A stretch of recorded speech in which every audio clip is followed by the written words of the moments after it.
Olá, sejam bem-vindos ao Descobrindo um Ofício, trabalho feito por alunos do primeiro período de administração na disciplina de prática de produção textual, dirigida por Manassés e Marilene.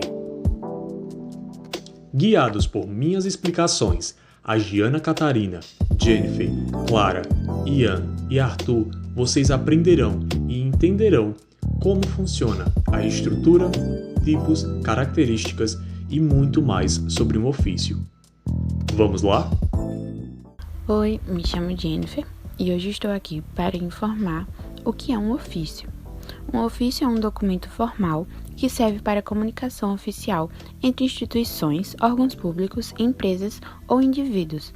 Ele possui uma estrutura padronizada e é utilizado para diversos fins, como solicitar informações, comunicar decisões, fazer convites ou informar sobre eventos. O ofício é de grande importância em contextos formais, tanto no setor público quanto no privado, pois desempenha funções essenciais na comunicação institucional. Agora eu venho te contar sobre o contexto histórico do ofício, onde sua origem está relacionada ao desenvolvimento da escrita e dos primeiros sistemas de governo e administração. No entanto, o ofício moderno, tal como é usado atualmente em ambientes institucionais, surgiu com a formalização das burocracias governamentais e militares. Na Idade Média, por exemplo, já se utilizava documentos semelhantes a ofícios em correspondência entre reis, nobres e instituições religiosas. Com o surgimento dos estados modernos, especialmente no século XVII e XVIII, o ofício ganhou características mais formais e foi amplamente utilizado em ambientes administrativos e burocráticos.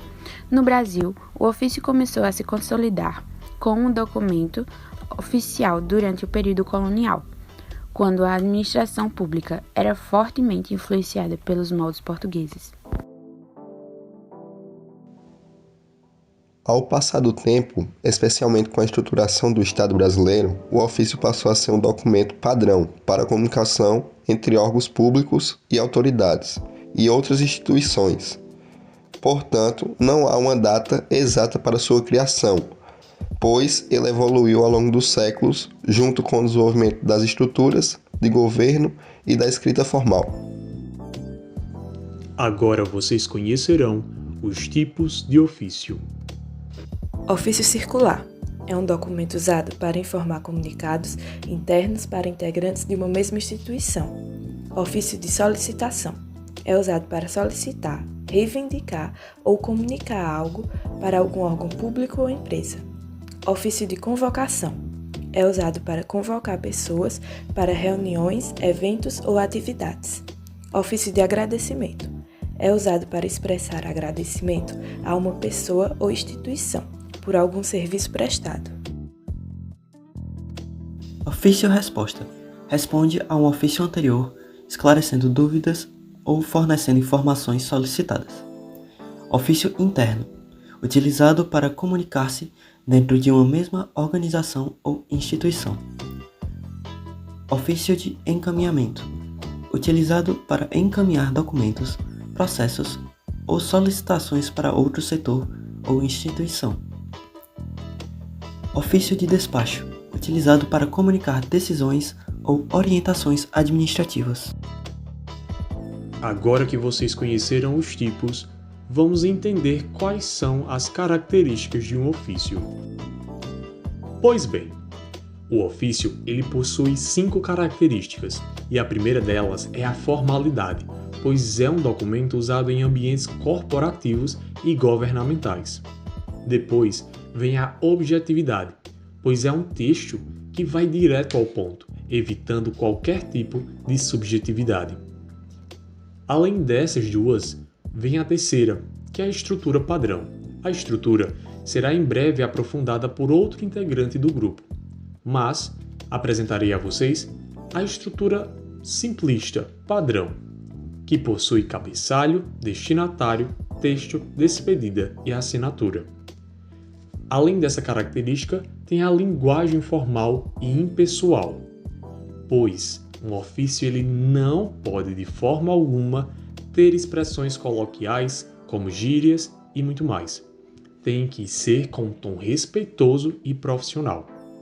Por fim, a finalidade tem que ser clara, pois ele é utilizado para solicitação, comunicação, pedido de informações, resposta a um pedido ou autorização.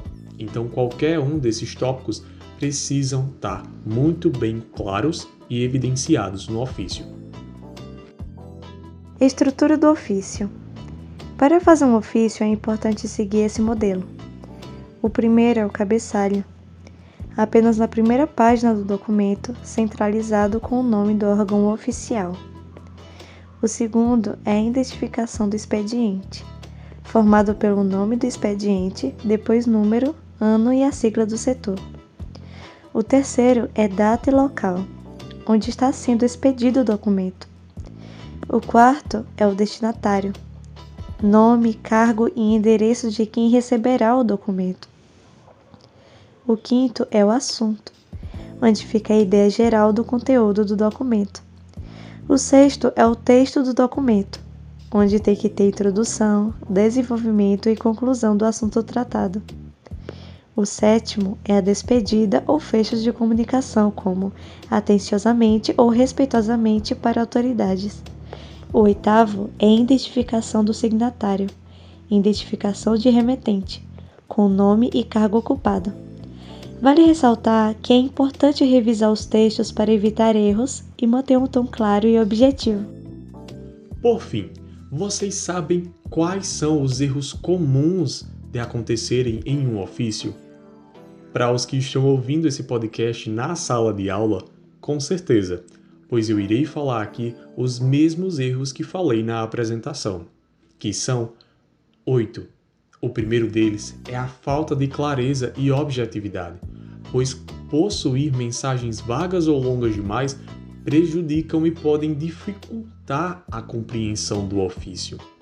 Além desse erro, vem o uso inadequado da linguagem, como utilizar termos coloquiais ou informais, pois em um ofício tem que ser formal.